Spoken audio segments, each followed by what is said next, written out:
Mumbai BJP के अध्यक्ष पद पर अमित साटम की नियुक्ति के बाद आशीष शेलार ने पहली प्रतिक्रिया जाहिर की है।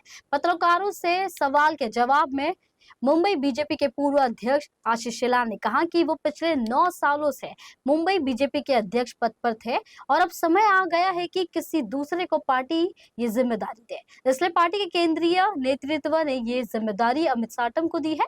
मेरी तरफ से उनको शुभकामनाएं। उम्मीद है कि अमित साटम की अगुवाई में बीएमसी में बीजेपी और उनके सहयोगी दलों की बम्पर जीत होगी। इसके लिए जो भी रणनीति बनाई गई है उसे और मजबूती के साथ अमित साटम आगे बढ़ाएंगे। इसी तरह की उम्मीद भी शेलार ने जाहिर की है। इसके अलावा राहुल गांधी के वोट चोरी और मुंबई में बारिश की वजह से सड़कों पर बने गड्ढों को भरने के लिए प्रशासन की योजना की जानकारी भी इस प्रेस कॉन्फ्रेंस में दी। हमारे सबके लिए बहुत आनंद का दिवस है।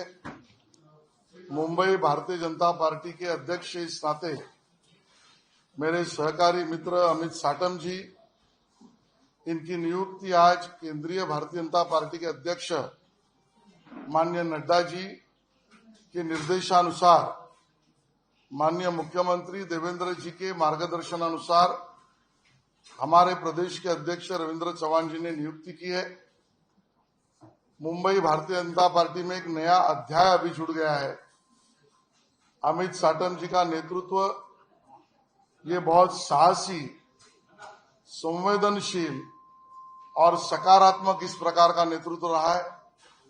भारतीय जनता पार्टी में बहुत ही ग्रासरूट लेवल से जिन्होंने अपने काम की शुरुआत की, युवा मोर्चा का अध्यक्ष पद हो, जिला अध्यक्ष पद हो, और मेरे साथ महामंत्री इस नाते बड़ी समय से वो कार्यरत है। मैं उनके क्षमताओं से अवगत भी हूं और इसके लिए विशेष रूप से जिसका उल्लेख मैंने किया कि नया अध्याय जुड़ गया है, इसके लिए मैंने किया।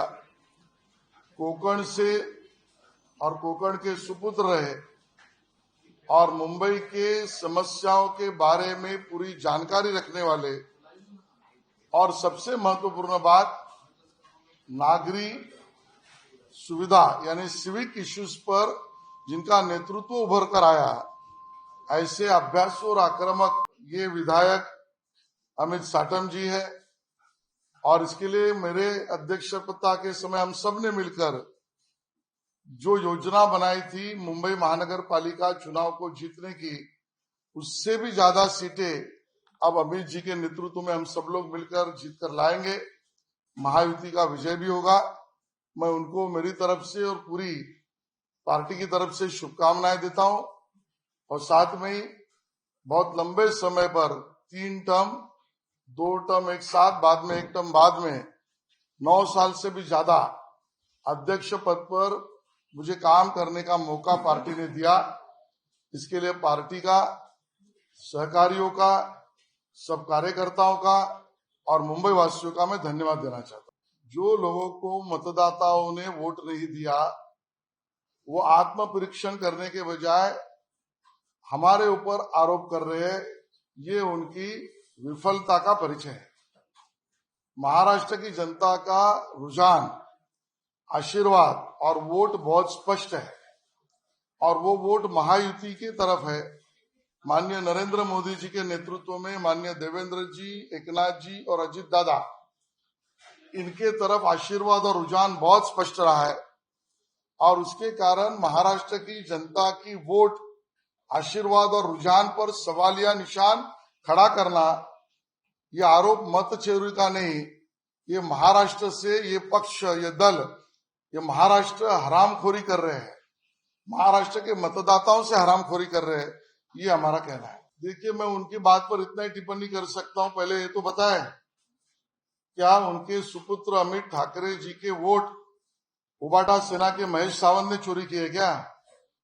और वर्ली में उनका कोई मुंबई अध्यक्ष चुनाव लड़ रहा था, उसके वोट क्या आदित्य ठाकरे ने चोरी किए क्या?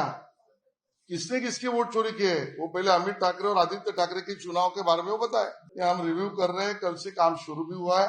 आज सुबह भी मैं आयुक्त जी से बात की है, अतिरिक्त आयुक्त सैनी इनको जिम्मेदारी दी है, उनसे भी मैंने बात की है और उसका हम फॉलोअप करके गणेश के आगमन के पहले इस गड्ढों को भरना, ये काम पूरा करने की फॉलोअप करेंगे।